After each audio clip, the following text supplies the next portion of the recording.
যাত্রীবাহী ট্রেনে হঠাৎ অগ্নিকাণ্ডের ঘটনা।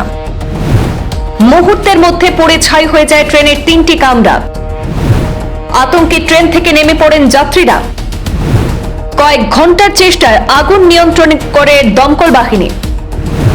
প্যাসেঞ্জার ট্রেনের ইঞ্জিনে আগুন লাগার ঘটনায় চাঞ্চল্য বিহারে। ভোর তখন 3:30।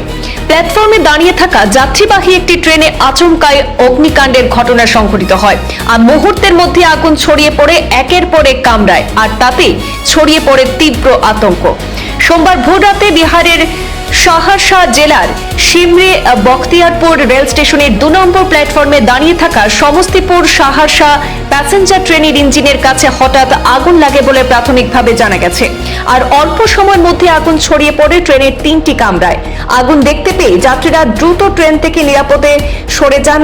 খবর পেয়ে দমকলের 2টি ইঞ্জিন ঘটনাস্থলে পৌঁছে কয়েক ঘন্টার চেষ্টায় আগুন নিয়ন্ত্রণে আনে, তবে আগুনে 3টি কামরা সম্পূর্ণরূপে পুড়ে গেছে। প্রাথমিক তদন্তে শর্ট সার্কিট থেকে আগুনের সূত্রপাত হয়ে থাকতে পারে বলে সন্দেহ করা হচ্ছে, যদিও আগুন লাগার প্রকৃত কারণ জানতে তদন্ত শুরু করেছে রেল কর্তৃপক্ষ।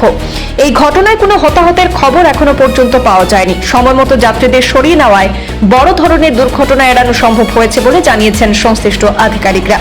অন্যদিকে এই ঘটনার জেরে Saharsa Patna Kosi express, Manihari Jaynagar Janaki express, Saharsa Samastipur passenger এবং শ্রাবণী স্পেশাল সহ একাধিক ট্রেনে চলাচল বিলম্বিত হয়েছে। রেল কর্তৃপক্ষ ক্ষয়ক্ষতির পরিমাণ নির্ধারণ এবং আগুন লাগার সঠিক কারণ জানতে বিস্তারিত তদন্ত চালিয়ে যাচ্ছে। Bureau report.